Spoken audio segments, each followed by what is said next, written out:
Hi, I'm Rod, welcome to my channel. Today I am listening to Anthrax and they will be performing Potter's Field. So here we go.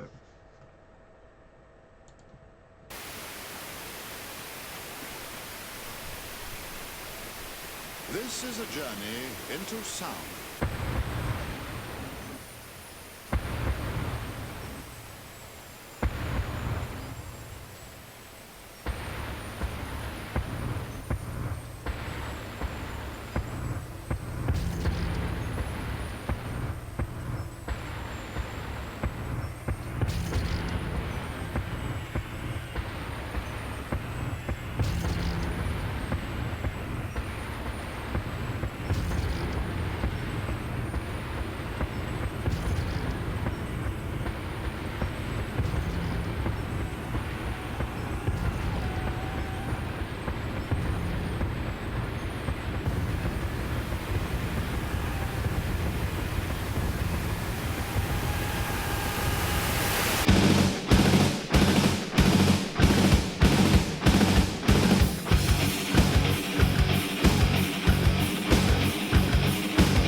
Fascination, stimulation, stronger as I learn.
So it was Anthrax and Potter's Field. That was great.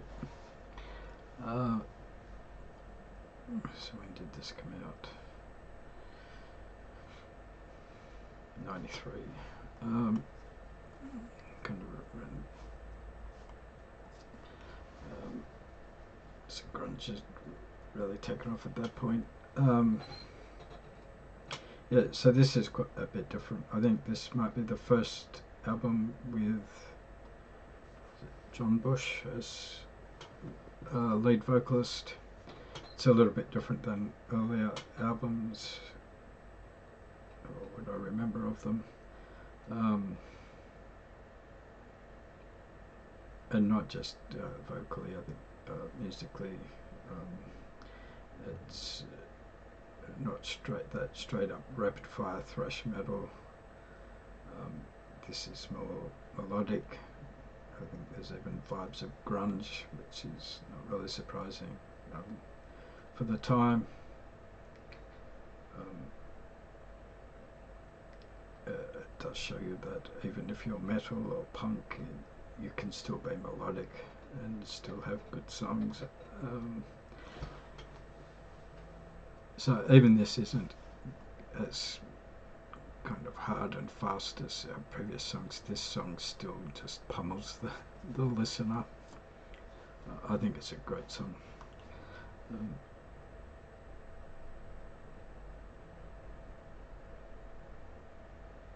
Yeah, I think this was maybe the start of a new direction. When you replace the singer, there's always going to be, especially if they're songwriters, there's going to be some kind of noticeable change in the music. But as far as the lyrics go, Potter's Field is a cemetery. It's of unmarked graves. I think it's from Unknown and The Poor. That's not what the lyrics kind of get into, but I wonder if, going by the lyrics, if that's what they had in mind, and they called it Potter's Field, because the lyrics tell the story of the narrator who is angry at his mother. He feels that his mother should have aborted him. He's an illegitimate son. His mother was barely capable of looking after herself, but because of her religious beliefs, she didn't have an abortion. And he grew up with a mother that was too young, just incapable of being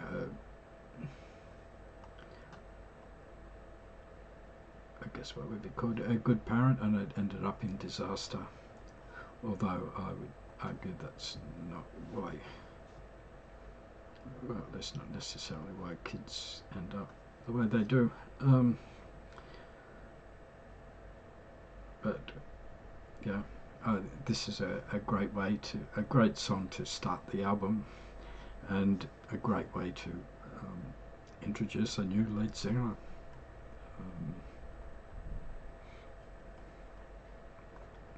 But a bit about them. Anthrax is an American thrash metal band from New York City, formed in 1981 by rhythm guitarist Scott Ian and bassist Dan Lilker. The group is considered one of the leaders of the thrash metal scene from the 1980s and is part of the big four of the genre, along with Metallica, Megadeth and Slayer. They are also known as the first thrash metal, along with Overkill and Nuclear Assault, to emerge from the East Coast. The band's current lineup consists of Scott Ian, drummer Charlie Benante, bassist Frank Bello, vocalist Joey Belladonna, and lead guitarist Jonathan Donais. Anthrax's lineup has changed numerous times over their career, leaving Ian as the only constant member of the band. Ian and Benante, who replaced one-time drummer Greg D'Angelo in 1983, are the only two members to appear on all of Anthrax's albums, while Bello has been a member of Anthrax since 1984, replacing Lilker. Sound of White Noise is their sixth studio album, released on May 25th, 1993. It is the band's first album to feature vocalist John Bush, who replaced longtime frontman Joey Belladonna in 1992, and the last album to feature longtime lead guitarist Dan Spitz. The album debuted at number 7 on the Billboard 200 charts, selling 62,000 copies in its first week. It is Anthrax's highest ever chart position. It sold 40,000 more copies in its second week.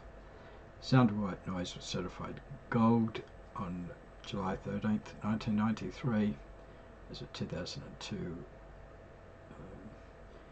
the album has sold 511,284 copies in the US. Potter's Field is the opening track, written by John Bush, Scott Ian, Frank Bello and Charlie Benante. Yeah, I enjoyed that. I thought that was a great song. Yeah. Hope you enjoyed the video. If you did and you'd like to support the channel, the best way you can do that is by liking, subscribing and commenting. It all helps, and I hope to see you in another video soon. Thanks for watching.